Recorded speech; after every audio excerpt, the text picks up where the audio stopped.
Assalamualaikum warahmatullahi taala wabarakatuh. Perkenalkan, nama saya Hapni. Saya adalah calon guru penggerak angkatan 9 dari Kabupaten Batanghari. Saya akan mewawancarai salah satu kepala sekolah yang ada di Kabupaten Batanghari, yaitu Ibu Yud Mardiati, kepala sekolah dari SMA 8 Kabupaten Batanghari. Selamat siang, Ibu. Ya, siang Pak Agni. Assalamualaikum warahmatullahi taala wabarakatuh. Waalaikumsalam warahmatullahi wabarakatuh. Apa kabarnya, Bu? Alhamdulillah baik. Sebelumnya maaf ya Bu, sudah menyita waktu Ibu untuk melakukan wawancara ini. Ya. Seperti yang Ibu ketahui, kita akan membicarakan tentang dilema etika dan bujukan moral. Selama ini semenjak Ibu menjadi kepala sekolah, Ibu dapat mengidentifikasi kasus-kasus yang merupakan dilema etika maupun bujukan moral. Ya. Misalnya, apakah Ibu pernah mengalami situasi konkret dan Ibu bisa memberikan contohnya? Ya, baik, terima kasih Pak Agni. Jadi kasus-kasus, contoh kasus dilema etika dan bujukan moral ya. Iya Bu. Dilema etika ini yang kita tahu bahwasannya suatu kasus di mana dari dua sisi itu benar versus benar, seperti itu dah. Iya, Bu. Kemudian kalau bujukan moral ini lebih enak kita mengidentifikasinya dan memutuskannya karena benar versus salah gitu ya, atau tidak benar. Nah, jadi contoh konkret kasus-kasus dilema etika dan bujukan moral yang ada di SMA Negeri 8 Batanghari ini memang kerap kali terjadi di satuan pendidikan ini, yang mana ini menuntut kita untuk tanggap terhadap situasi dan kondisi yang ada. Nah, contoh konkretnya seperti ini. Dilema etika yang pernah dihadapi yaitu siswa yang rentan putus sekolah, seperti itu ya. Siswa rentan putus sekolah, yang mana dilema etika yang muncul di sini, yang pertama dari pihak guru ya, guru mata pelajaran yang ada di kelas itu sudah memvonis biasanya anak ini tidak usah kita terima lagi di sekolah ini. Nah, sementara di sisi yang lain kita juga tidak bisa menyalahkan anak tersebut tidak bisa sekolah karena memang tuntutan ekonomi yang sangat sulit seperti itu. Jadi anak-anak ini pun mereka biasanya kasus seperti ini kita dalami Pak Agni, kita lakukan home visit ya, kunjungan rumah, kita gali informasi dengan orang tuanya, dengan siswa yang bersangkutan, kemudian dengan tetangga di sekitarnya seperti apa kehidupan anak-anak ini. Nah, ketika memang mereka punya keinginan untuk bersekolah, kayak gitu ya, biasanya memang kita akan memberikan kesempatan kepada anak-anak ini. Nah, dengan kondisi yang seperti apa? Dengan kondisi misalnya untuk beberapa pembayaran di sekolah itu memang kita hapuskan, atau misalnya memang ketika dia masih mampu orang tua untuk membayar sebagian, tapi kalau misalnya memang itu yang menjadi kendala utama, biasanya memang kita memberikan keringanan ya, sekolah terhadap anak-anak tersebut. Nah, di sini di mana dilema etikanya? Dilema etika ketika kita menghadapi guru-guru yang merasa keberatan karena anak tersebut dianggap tidak serius untuk sekolah, sementara kita mengetahui kondisi real perekonomian itu memang tidak memungkinkan dia untuk sekolah. Nah, sehingga di sini biasanya penyelesaian itu kita harus intens ke guru-guru mata pelajaran, memberikan mereka informasi yang sesuai dengan kondisi anak tersebut. Nah, biasanya kasus-kasus yang seperti ini alhamdulillah dapat terselesaikan dengan baik. Tapi memang itu butuh proses, butuh waktu, kemudian butuh komitmen dari si anak sendiri, kayak gitu ya, si anak sendiri terhadap dirinya dan sekolah, serta komitmen dengan guru-guru mata pelajaran, dan guru mata pelajaran pun biasanya kita mengajak dan mengarahkan agar guru-guru ini bisa bersifat terbuka dan akhirnya keputusan itu tetap dari guru-gurunya, bukan kita mempengaruhi dalam arti kita memaksakan suatu keputusan itu gurunya harus menerima, tidak seperti itu. Namun kita berikan pandangan-pandangan, kemudian keputusan ini memang berdampak positif bagi kedua belah pihak, baik itu siswa ataupun guru yang mengajar di kelas tersebut, seperti itu. Oh, jadi seperti ya Bu ya. Iya. Oh, jadi selama dari kasus itu, kasus dilema etika tersebut, kira-kira bagaimana cara Ibu mengambil keputusan, terutama ya karena kita ketahui dilema etika ini sama-sama benar ya Bu ya, Iya. dan sama-sama mengandung nilai kebajikan juga. Betul. Nah, jadi bagaimana cara Ibu menjalankan pengambilan keputusannya? Nah, jadi seperti kasus SRPS tadi ya, siswa rentan putus sekolah tadi, seperti saya ceritakan di awal tadi, Pak Abni.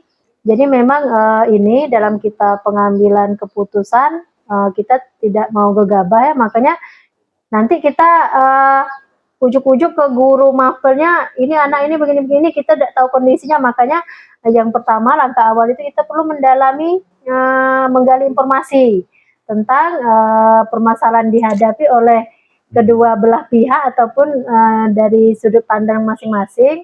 Kita dalami, kita kumpulkan informasi, kemudian kita ajak semua pihak untuk berdiskusi untuk bagaimana pemecahan permasalahan yang terbaik dari kasus yang dihadapi, seperti itu. Biasanya tetap kita gali informasi dulu supaya data-data kita lengkap, akurat, dan kita tidak asal-asal ngambil keputusan. Takutnya nanti ketika kita menetapkan keputusan, kita anggap keputusan ini baik, ternyata keputusan ini juga tidak ada manfaatnya, seperti itu. Jadi seperti itu langkah-langkahnya ya Bu ya. Nah, kalau demikian Bu, apakah Ibu punya prosedur khusus yang Ibu ikuti ketika dihadapkan pada keputusan dilema etika ini? Bisakah Ibu jelaskan tahap-tahapannya kalau memang ada prosedur khususnya? Jadi biasanya kan kalau kasus dilema etika ini adalah kita bersandar pada nilai-nilai kebenaran dan kebajikan, seperti itu ya.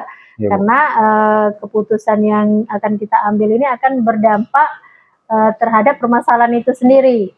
Nah, makanya ada beberapa uji. Yang pertama itu kita uji intuisi.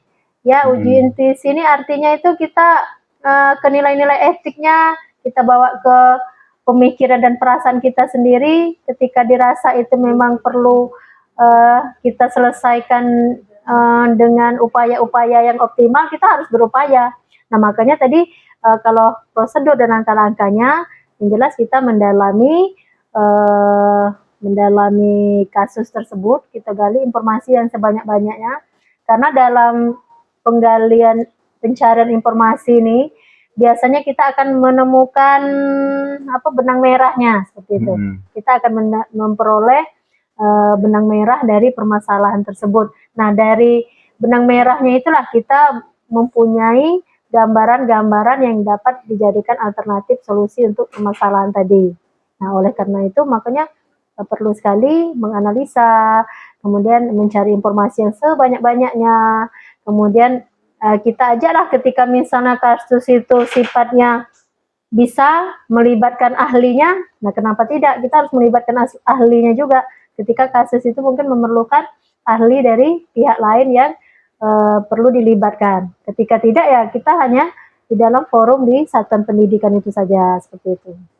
Jadi berdasarkan pengalaman ya yang sudah pernah terjadi, yang Ibu lakukan, kira-kira yang terbukti efektif dari dari Ibu dalam mengambil keputusan itu tentang situasi mereka ini apa saja? Mungkin ada strategi atau prinsip tertentu yang terbukti efektif yang berhasil Ibu temukan. Jadi beberapa upaya yang dirasa efektif. Kita kan di dalam satuan pendidikan ini seperti saya pemimpin sekolah namanya, pemimpin pembelajaran, pemimpin sekolah, manajernya, pastinya saya harus punya program-program. Nah, dalam program itu yang disusun itu pastinya berdasarkan standar nasional pendidikan dan sesuai dengan visi dan misi sekolah. Nah, dari hal tersebut kita kan sudah punya strategi-strategi ya. Nah, untuk permasalahan memang permasalahan ini, setiap permasalahan yang ada ini kita sudah punya apa namanya, sudah punya bidang-bidangnya masing-masing sesuai tupoksinya. Misalnya permasalahan ini berkaitan dengan SDM-nya, misalnya ada, artinya ini yang bisa dilibatkan kesiswaannya, kemudian humasnya, yang seperti itu ya, kalau berkaitan dengan SDM-nya. Nah, sehingga apa? Sehingga ini sangat memungkinkan sekali kita lakukan apa namanya, perencanaan di awal tentang berbagai permasalahan. Perlu kita sepakati bahwasanya ketika kita menghadapi hal-hal yang dirasa ini akan berdampak bagi kita dalam menentukan keputusan, ini alangkah baiknya kalau kita tetapkan secara bersama-sama ketika itu merupakan permasalahan yang umum. Namun ketika itu permasalahan yang sifatnya terbatas dan tertutup, nah langkah-langkah efektifnya yaitu tadi kita tetap harus mempelajari akar permasalahannya, sama dengan sekarang ini ya, rapor pendidikan tuh kita bisa memberikan apa, memberikan apa namanya itu, kegiatan-kegiatan ataupun upaya-upaya untuk meningkatkan rapor pendidikan itu dengan kita mengetahui akar permasalahannya, seperti itu. Jadi menggali informasi tadi untuk mengetahui akar permasalahannya, sehingga seperti yang saya sampaikan tadi ketemu benang merahnya, seperti itu. Baik Bu. Jadi ya namanya strategi rencana. Setiap rencana itu tentu pasti ada hambatan, ada tantangan. Nah, selama Ibu mengambil keputusan dalam kasus dilema etika ini, apa saja tantangan-tantangan yang Ibu hadapi? Nah, jadi untuk kasus dilema etika, karena di awal tadi sudah saya jelaskan, kita mengambil keputusan itu tidak gegabah, tidak serta-merta, ada step-step yang sudah dilalui, ada proses yang sudah dijalani, sehingga di keputusan akhir itu memang bisa kita pertanggungjawabkan. Nah, sehingga ketika muncul reaksi-reaksi negatif dari luar, kita sudah punya keberanian ataupun kepercayaan diri untuk menghadapi situasi dan kondisi yang kira-kira akan berdampak bagi kita, seperti itu. Sehingga untuk sampai saat ini alhamdulillah tidak ada yang ibaratnya keputusan yang sudah diambil itu memberikan dampak yang sangat mempengaruhi, itu tidak ada, karena memang sudah dilakukan melalui prosedur-prosedur yang sudah dirancang dengan sedemikian rupa, seperti itu. Sangat luar biasa ya Bu. Jadi dari setiap permasalahan kan Ibu sudah menyiapkan strategi dengan sedemikian rupa, dengan rancangan-rancangan yang sudah tersusun lah, tersusun dengan sangat baik. Nah, apakah Ibu punya target waktu lah ibaratnya, kira-kira dalam penyelesaian setiap masalah itu, apakah ada jadwal tertentu untuk menyelesaikan kasus-kasus dilema etika itu? Ya, jadi kalau jeda waktunya ya, jeda waktu ini tergantung urgensi dari permasalahan yang ada. Ketika permasalahan yang terjadi itu urgensinya tinggi, harus cepat diselesaikan, tentunya kita harus gerak cepat juga. Tidak bisa juga kita pakai prosedur-prosedur rencana tadi. Kita harus mengambil inisiatif. Nah, mengambil inisiatif agar permasalahan tersebut cepat terselesaikan. Nah, ketika masih punya jeda waktu untuk mengambil keputusan, kita bisa mendudukkannya bersama-sama di dalam forum, kita bahas bersama, sehingga secara moral, pertanggungjawaban secara etikanya juga akan lebih lebih enak kayak itu. Karena permasalahan yang ada itu dipahami oleh bersama, karena itu adalah permasalahan organisasi, bukan permasalahan individu dari seorang kepala sekolah, seperti itu. Kalau menurut kacamata saya. Iya Bu. Jadi ya tadi Ibu bilang kan dalam forum, berarti ada orang-orang yang benar-benar mensupport, mendukung Ibu dari belakang, dan kira-kira faktor-faktor apa saja dan siapa orang yang membantu Ibu dalam hal tersebut? Ya, jadi yang pertama kita perlu memahami karakteristik dari anggota tim kita. Tentu setiap, seperti kita di dalam kelas itu kan karakteristik anak juga beda-beda ya. Nah, seperti itu juga dalam organisasi, memiliki karakteristik yang berbeda. Nah, kita sebagai seorang pemimpin itu bagaimana bisa kita mengayomi, merangkul bekerja sama, berinteraksi dengan seluruh tim yang ada di satuan pendidikan, khususnya kalau saya di SMA Negeri 8 Batanghari ini ya. Nah, kalau orang-orang tertentu tidak, karena saya biasanya memberdayakan orang itu sesuai dengan potensi dan kemampuan yang dimilikinya, seperti itu. Kalau misalnya di bidang IT, saya paksakan si A misalnya dia sesuai rencana, tidak bisa juga karena dia tidak punya kemampuan. Artinya kita juga harus mempertimbangkan perbedaan potensi SDM yang ada. Nah, kemudian apa namanya? Biasa kalau saya nih ya, kalau saya biasanya sering menggaungkan tentang loyalitas kerja. Nah, kita ini adalah abdi. Ketika kita berniat untuk menjadi seorang guru, apapun status kita, mau ASN sebelumnya mau ini, kita adalah seorang guru yang dijadikan teladan dan contoh, sehingga kalau ditanyakan di SMA 8 Batanghari itu kalau soal loyalitas kerja ada beda, guru ASN dengan honorer semuanya rajin. Karena di awal pun saya tidak pernah memperlakukan mereka berbeda seperti itu. Baik Bu, dari kasus yang sudah terselesai lah kita anggap ya Bu ya, dari pengalaman Ibu dalam mengambil keputusan maupun dalam situasi dilema etika ini, bagaimana pengalaman dari Ibu mempengaruhi pendekatan Ibu dalam menghadapi dilema etika kemungkinan yang akan muncul di masa depan? Pendekatan ya, pendekatan yang dilakukan tentu saja preventif ya, preventif wajib. Kenapa? Sebelum permasalahan muncul kita sudah mengantisipasi dengan langkah-langkah pencegahan. Karena kalau masalah itu sudah muncul, mau tidak mau kita harus menyelesaikannya. Itu menjadi kuratif ya, penyelesaian seperti itu.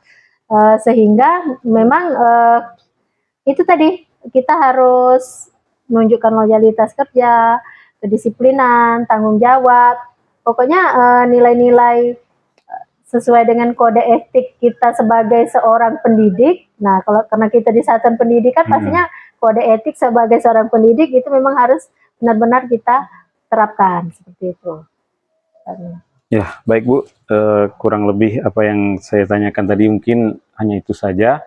Dari apa yang Ibu sampaikan tadi, alhamdulillah banyak hal sekali yang bisa saya ambil, dan mudah-mudahan dengan pengalaman Ibu dapat membantu saya juga dalam misalnya kalau saya ketemu permasalahan baik dilema etika maupun bujukan moral, mungkin ini cara yang terbaik saya mencari solusi. Kemudian strategi-strategi yang Ibu lakukan tadi, kemudian pendekatan-pendekatan, kemudian ya kolaborasi lah yang jelas juga di situ. Mungkin perlu saya tegaskan sedikit Pak Ami, ketika bujukan moral itu kita lebih enak menentukan sikap ya, kita bisa lebih tegas menentukan A atau B-nya. Karena apa? Karena kita sudah tahu ini benar dan ini salah. Nah, namun yang dilema etika ini memang kita harus harus melatih diri agar keputusan yang kita ambil tidak merugikan orang lain dan bermanfaat untuk semua pihak seperti itu. Jadi berdasarkan dengan kebajikan juga ya Bu ya, nilai kebajikan. Ya Bu, kurang lebih itu saja yang ingin saya tanyakan. Terima kasih atas waktunya. Kurang lebih saya mohon maaf, mungkin ada pertanyaan-pertanyaan yang kurang tepat. Atas waktunya, demikianlah saya ucapkan terima kasih. Assalamualaikum warahmatullahi wabarakatuh. Waalaikumsalam warahmatullahi wabarakatuh.